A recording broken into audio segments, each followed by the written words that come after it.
Association పెట్టిన దగ్గర నుంచి కూడా చక్కగా మన మెంబర్స్ అందరూ కూడా మన ఎగ్జిక్యూటివ్ కమిటీ కానీ మిగతా మెంబర్స్ అందరూ కూడా ప్రతి విషయంలో అందరూ సహకరిస్తూ దానికి అందరికి కూడా ధన్యవాదాలు తెలియజేస్తున్నాం.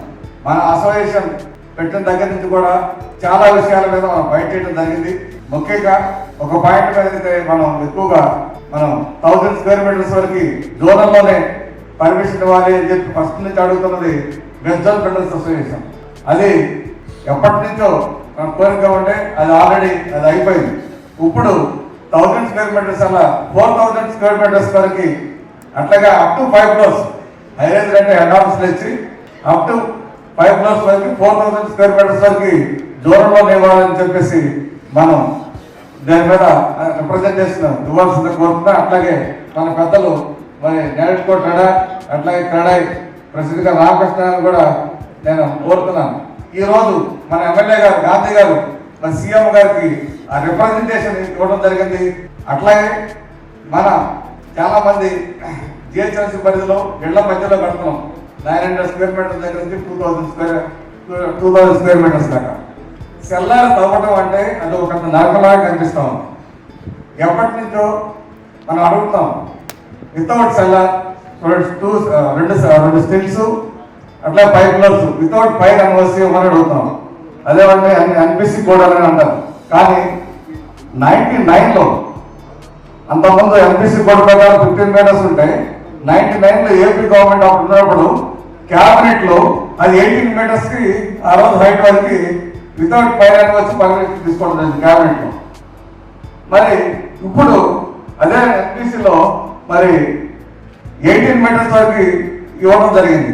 మరి అక్కడ ఇప్పుడు నేషనల్ బిల్డింగ్ కోడ్ లో 18 మీటర్స్ ఉన్నప్పుడు మనం 3 మీటర్స్ పెంచుకోవడానికి ఇబ్బంది ఏముంది. కాబట్టి మన క్యాబినెట్ లో పెట్టుకుని అది 3 మీటర్స్ పెంచితే చాలా వరకు ప్రాబ్లమ్ సాల్వ్ అయిపోతుంది. సెల్లార్లు తవ్వటం వల్ల మీ అందరికి తెలుసు మన ఎవరికో ఇస్తాం కాంట్రాక్టర్కి వాడు తీసుకెళ్లి రోడ్లమ్మట నాలాలమ్మట చెరువులంతా పోసేస్తా ఉంటాం. కాబట్టి అలాంటి ప్రాబ్లం సాల్వ్ అవుతుంది. ఒకటి. రెండోది మన మీద కేసులు పెట్టడం కూడా సాల్వ్ అవుతుంది. ఎందుకంటే పక్కన రాత్రి పూట మనం వర్క్ చేస్తాం. ఎందుకంటే పగ పని చేయడం ఉండదు కాబట్టి రాత్రి పూట లిఫ్ట్ చేయాలి. ఆ గొడవకి కేసులు పెడతా ఉంటారా, కేసులతో మనం చాలా ఇబ్బంది పడుతూ ఉన్నాం. కాబట్టి అలాంటి ప్రాబ్లం కూడా సాల్వ్ అవుతుంది. ఈ సందర్భంగా మన స్టేట్ అసోసియేషన్ ప్రెసిడెంట్ సెక్రటరీ కూడా ఇక్కడే ఉన్నారు కాబట్టి వారు కూడా ఈ సందర్భంగా ప్రయత్నం చేయాలి. దాంతో మన ముఖ్య అతిథి గారు కూడా మరి ఈ విషయంలో సీఎం గారి దృష్టికి తీసుకెళ్లాల్సింది కోరుతున్నాను. దానికి ఆ ఒక్క ప్రాబ్లం సెల్లార్ ప్రాబ్లం కానీ సాల్వ్ చేసుకున్నట్టయితే చాలా ప్రాబ్లం సాల్వ్ అవుతుంది సిటీలో. రాత్రి పూట మరి ఈ టిప్పర్స్ తిరగడం వల్ల యాక్సిడెంట్లు అయితేనేవి, పొల్యూషన్ అయితేనేవి, అట్లా చెరువులు కాపాడుకున్నాడు అవుతాం. కాబట్టి దాని మీద కూడా మనం గట్టిగా ప్రయత్నం చేయాలని చెప్పి తెలియజేస్తున్నాం. ఇంకోటి ఏంటి, అన్నిటికంటే మన స్టేట్ రామకృష్ణ గారు కానీ లేకపోతే చంద్రబాబు గారు కానీ గుర్తుంటుంది. హెచ్ఎండీలో పర్మిషన్ ఇస్తే మళ్ళీ మున్సిపల్లో కూడా మనం పర్మిషన్ తీసుకోవాల్సి ఉంటారు ఫీజు కట్టి.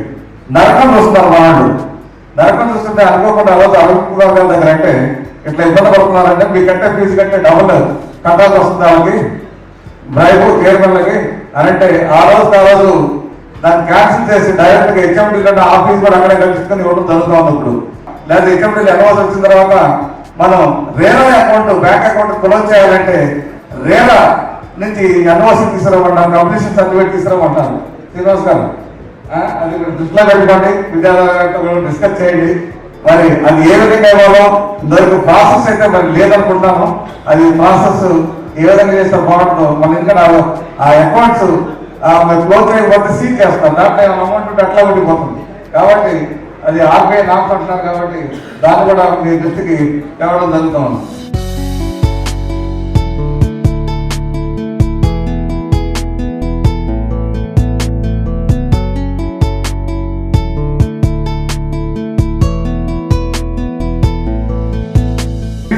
సేవలు అందించిన వేదిక మీద ఉన్న వాళ్ళు, వేదిక కింద ఉన్న కూడా చాలా మంది బిల్డర్ అసోసియేషన్ లీడ్ చేసిన లీడర్ల కింద కూడా చాలా మంది ఉద్దేశం వాళ్ళంతా అందరికి కూడా మా నేడుతో బిల్డర్ అసోసియేషన్ తరఫున స్వాగతం సుస్వాగతం తెలియజేసుకుంటూ ఇప్పుడే మా ప్రెసిడెంట్ గారు, మా సెక్రటరీ, మా ఎగ్జిక్యూటివ్ కమిటీ టీం అంతా కూడా ఏ కమిటీకి ఆ కమిటీ వేసుకొని ఎవరి బాధ్యతలు వాళ్ళు సమర్థవంతంగా నిర్వహించి ఈరోజు ఇంత గ్రాండ్ సక్సెస్ కావడానికి ప్రత్యేకంగా కష్టపడి వీళ్ళందరూ కూడా ప్రతి మెంబర్ కూడా ధన్యవాదాలు కృతజ్ఞతలు తెలియజేస్తున్నాం.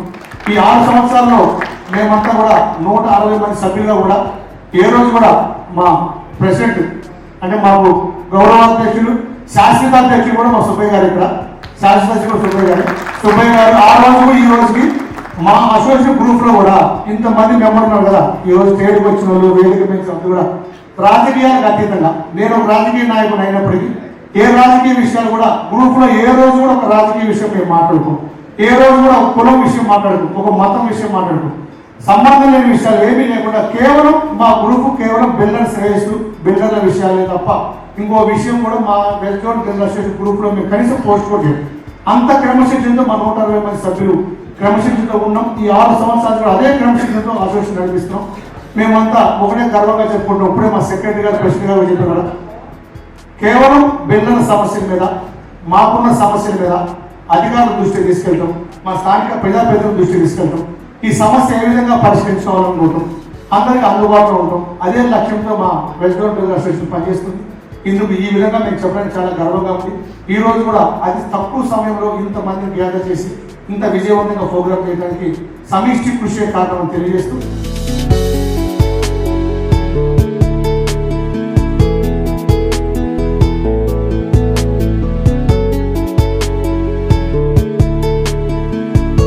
గడిచిన 8 సంవత్సరాలుగా lot of reforms has been done. So ఇంకా కూడా ముందు చాలా బాగా జరుగుతున్నాయి. మనకి there is a lot of scope for employment. ఇప్పటి వరకు మనకి ఐటీ మీదనే డిపెండ్ అయిన మార్కెట్ మనకి, బట్ ఈ లాస్ట్ 1 year లోపల 1,50,000 కొత్త ఉద్యోగాలు వచ్చున్నాయి. దాంట్లో జస్ట్ అజ్యూమ్ ఒక 30% ఆఫ్ ద రిక్వైర్మెంట్లో అనుకున్న ఒక 50,000 యూనిట్స్ వరకు we can make the market. Apart from that మనకి ఫ్యూచర్లో వచ్చేసరికి ఇప్పుడు మెయిన్ రిక్వైర్మెంట్ అంతా కూడా మ్యానుఫ్యాక్చరింగ్ క్లస్టర్స్ మీద వస్తుంది. సో ఇటువంటిది వచ్చినప్పుడు నా యాజ్ అ బిల్డర్స్ ఇంతమంది ఉన్నారు, హ్యాపీ టు సీ దెమ్. ఎందుకంటే మా దాంట్లో 300 మంది, క్రీడాలో ఒక 300-400 మంది, across the city we have more than 2,000 builders వరకు ఉన్నారు. So we are all spread out, but we are a family.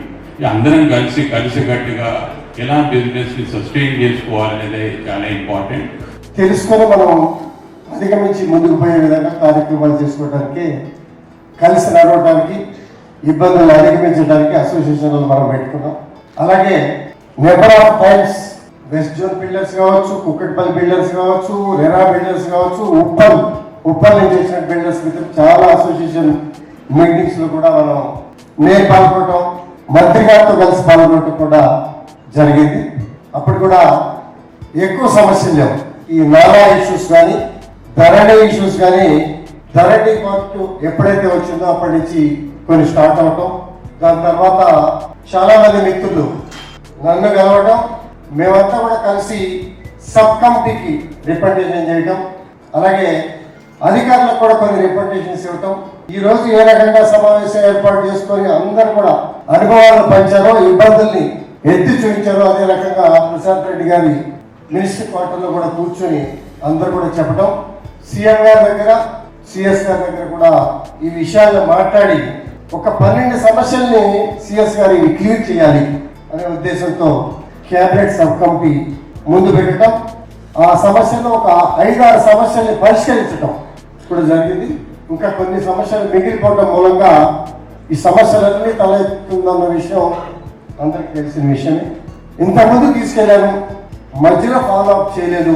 ఇవాళ సాయంత్రం మీటింగ్కి వెళ్తున్నాం. మన మిత్రులకి, శ్రేయోభిలాషులకి, బిల్డర్స్కి ఏం సమాధానం చెప్పాలి అని చెప్పి గతంలో ఇచ్చినటువంటి రిప్రజెంటేషన్స్ తీసుకొని, ఆ రిప్రజెంటేషన్ జిరాక్స్ తీసుకొని దాన్ని ఒక కవరింగ్ లెటర్ పెట్టి సీఎం గారు చేతికి ఇచ్చే ఈరోజు నా ఎదురుకుండానే 7-8 మంది ఎమ్మెల్యేలు ఉన్నారు, మంత్రులు ఉన్నారు. ముఖ్యమంత్రి గారు ఇదేంటో చూసి ఇమీడియట్ గా దీని మీద ఏం ఇబ్బందులు ఉన్నాయో నాకు చెప్పమని చెప్పి చెప్పడం కూడా సిఎస్ గారి చేతికి ఉండడం కూడా జరిగింది. సిఎస్ గారు నాతో చెప్పిన విషయం ఏంటంటే, పాయింట్ టు పాయింట్ డీటెయిల్డ్ గా మాట్లాడదాం. నేను అన్ని కలెక్టర్ గారికి పవర్స్ ఇచ్చేసా, ఎంఆర్ఓ పవర్కి ఇచ్చా, ఆర్టీఓకి పవర్ ఇచ్చా అని చెప్పి చెప్పడం. కింద అధికారులను సంప్రదిస్తే మాకు ఇది పవర్ లేని చెప్పి ఒకళ్ళ మీద ఒకళ్ళు తీసుకునే పద్ధతిని కూడా నేను చూశాను. వీటన్నిటికీ పరిష్కారం కావాలనే ఉద్దేశంతోనే ఈరోజు ఎక్కువసేపు వాదన కూడా జరిగింది సీఎం గారి క్యాబిన్లోనే. ఇప్పుడు సీఎం గారు మీటింగ్కి వెళ్తున్నారు కదా, మనం ఒక రోజు కూర్చొని మాట్లాడతామని చెప్పి ఈరోజు చెప్పడం కూడా జరిగింది. ఇప్పుడే మన రెరా విన్నర్స్ మిత్రులందరితో ఇంటర్నల్గా కొన్ని విషయాలు మనం మీటింగ్లో మాట్లాడుకోలేం. కొన్ని విషయాలు నేను చెప్పాను. ఖచ్చితంగా 20వ తారీఖు వరకు అన్ని పొలిటికల్ పార్టీలు బిజీగా ఉన్నాయి. 20వ తారీఖు వరకు కూడా. 20వ తారీఖు తర్వాత మీరు డేట్ ఫిక్స్ చేస్తే నేను కొంతమందిని, మీరు కొంతమంది 100% మీటింగ్ ఏర్పాటు చేసి ఈ సమస్యల పరిష్కారం కోసం మనం అందరం కూడా నాకు తెలిసి మనం అనుకున్న మాటల్లో 99%, 98% సాల్వ్ అవుతాయి అంటంలో ఎటువంటి సందేహం లేదు. తాను చేయగలిగే సమస్యలు మాత్రమే మనం అధికారుల దృష్టికి కానీ ప్రభుత్వ దృష్టికి కానీ తీసుకెళ్ళగలుగుతాం. చాలా ఇష్యూస్ కూడా కేటీఆర్ గారు ఇంతకుముందు కొన్ని సాల్వ్ చేసినాయి, కొన్ని చేయమని చెప్పినాయి. కొంతమంది అధికారులు మాకు రైటింగ్లో రాలేదు అని చెప్పి తప్పించుకునే పరిస్థితులు కూడా కొన్ని అవాయిడ్ చేసి ఇబ్బంది కలిగిన పరిస్థితులు కూడా ఉన్నాయి. వీటి అన్నింటినీ కూడా ప్రభాకర్ రావు గారు మేము కూడా మాట్లాడాం, మరి సుబ్బయ్య గారు మేము కూడా మాట్లాడాం. ఇంకా చాలా మందితో కూడా కలిసి ఇండివిజువల్గా చాలా మంది కమిషనర్ల దగ్గర కానీ స్పెషల్ సిఎస్ దగ్గర కానీ అందరి దగ్గర కూడా మాట్లాడటం కూడా జరిగింది. ఈ ఇష్యూస్ అన్నింటినీ ఎంత సీరియస్నెస్ ఉంది ఉన్నప్పుడు ఒక అడుగు ఫాస్ట్గా ఎందుకు వేయలేకపోతున్నాం, ఈ సమస్యల్ని వెనకాల పెట్టుకొని ఎంత దూరం నడవగలుగుతాం, వ్యాపారం చేసుకుంటూ కోట్ల రూపాయలు పెట్టుబడి పెట్టి సమస్యలను వెనకాల పెట్టుకొని మరి వ్యాపారం నిలిచిపోయే విధంగా ఇబ్బందులు పడుతూ ఎంతకాలం ముందుకు వెళ్ళగలుగుతాం అనే విషయాలు కూడా మనం ఆలోచిస్తూ మేము అన్ని విధాలా సహకరించే బాధ్యతను ఖచ్చితంగా టైం స్పేర్ చేసి తీసుకునే బాధ్యత ఖచ్చితంగా తీసుకుంటాం. వెజ్ జోన్ బిల్డర్స్ మీటింగ్ పెట్టారు. మీటింగ్ అయిపోయింది. రేపు పొద్దున ఎవరి పనుల మీద వాళ్ళు ఉండి ఈ సమస్య మీద కాన్సన్ట్రేట్ చేయకుండా ఆ సమస్యను అక్కడే వదిలిపెట్టేస్తే మళ్ళీ ఇలాగే మీటింగ్ పెట్టుకున్నప్పుడు మళ్ళీ ఇదే రకంగా మాట్లాడుకోవాల్సిన అవసరం మనకు కలుగుతుంది. అది కలగకుండా ఈ బిల్డింగ్ మూలంగా ఎన్ని సమస్యలు సాల్వ్ అయినాయి, ఇంకా 1-2 మిగిలినాయి, ఇంకా ఎప్పుడు సాల్వ్ చేసుకుందామనే ఆలోచనకు మనం వెళ్ళాలనే భావన మనలో ఉండాలా, పట్టుదల ఉండాలా. ఆ కార్యక్రమానికి మనం ఎంతో కొంత సమయాన్ని కేటాయించే కార్యక్రమం చేస్తే నేను సమయం కేటాయించడానికి సిద్ధంగా ఉన్నానని విషయాన్ని కూడా సందర్భంగా తెలియజేస్తాను. మిత్రులు చాలా ఇష్యూస్ చెప్పారు. నాకు కూడా ఎంతో కొంత ఈ కన్స్ట్రక్షన్ ఫీల్డ్లో అనుభవం ఉంది. మరి సెల్లార్స్ విషయంలో కానీ, వరదల విషయంలో కానీ, జోనల్ కమిషనర్ పరిధి పెంచి ఇంకొక ఫ్లోర్లు పెంచే విషయంలో కూడా మాట్లాడారు. మరి శ్రీనివాస్ గారు సిఎస్ బీపాస్ గురించి కూడా మాట్లాడారు. దానిలో కూడా సమస్యలు వచ్చిన ఆ సమస్య మీద మీ ఒక్కరి ద్వారానే బయటకు వచ్చింది. ఇంకా కొన్ని ఇష్యూస్ కొంతమంది ద్వారా కూడా నాకు బయటకు వచ్చిన సందర్భాలు కూడా నోట్ చేసుకున్న విషయాలు కూడా మా దగ్గర ఉన్నాయి. మరి ఇటువంటి పరిస్థితుల్లో సమస్యలు, పరిష్కారాలు, మౌలిక వసతులు అనే విషయాన్ని తీసుకుంటే నాకు తెలిసి చాలా ముందున్నామని అనిపిస్తుంది. నా కాన్స్టిట్యూన్సీ వరకే చూసుకుంటే 8,000 కోట్ల రూపాయలు ఖర్చు పెట్టాం. అండర్ బ్రిడ్జెస్ కావచ్చు, ఫ్లైఓవర్స్ కావచ్చు, లింక్ రోడ్లు కావచ్చు, మందిర రిజర్వాయర్లు కావచ్చు. మరి ఇంకో రకంగా తీసుకుంటే నా దగ్గర ఒక 40 బిల్డింగులు సుమారుగా 53 ఫ్లోర్లు, 52 ఫ్లోర్లు, 45 ఫ్లోర్లు ఈ చుట్టుపక్కల వచ్చినాయి. అలాగే వర్షాకాలం పరిస్థితుల్లో తీసుకుంటే కార్లు కానీ, బైక్స్ కానీ 2 సెల్లార్లు కూడా నిండిపోయి వారం రోజులు 200 HP పెద్ద బిల్డర్ల దగ్గర కూడా 200 HP మోటార్లు పెట్టి వారం రోజులు తోడితే కూడా కార్లు బయటికి తీసుకోలేని పరిస్థితి కూడా సెల్లింగపల్లి కాన్స్టిట్యున్సీలోనే నా అనుభవం. ఇటువంటి పరిస్థితులన్నింటినీ దృష్టిలో పెట్టుకొని మీటింగ్ జరుగుతున్నప్పుడు సెల్లార్లు లో లెవెల్ ప్రాంతాల్లో సెల్లార్లు పర్మిషన్ ఇవ్వద్దు, గ్రౌండ్ ఫ్లోర్ నుంచి పర్మిషన్ ఇవ్వండి, అవసరమైతే హైట్ పెంచండి, హైట్ పర్మిషన్ ఇవ్వండి. మిగిలిన రాష్ట్రాల్లో ఇస్తున్నట్టుగా కూడా ఉదాహరణలు ఇచ్చారు. అన్న సందర్భాల్లో కూడా నేను మీటింగ్లో రేజ్ చేయడం కూడా జరిగింది. మరి ఇప్పుడు దానికి చిన్న మోడిఫికేషన్ చేశారు, ఇంకా చేయాల్సిన అవసరం ఉందని కూడా కొంతమంది సలహాలు, సూచనలు ఇచ్చిన సందర్భాలను కూడా తీసుకున్నాం.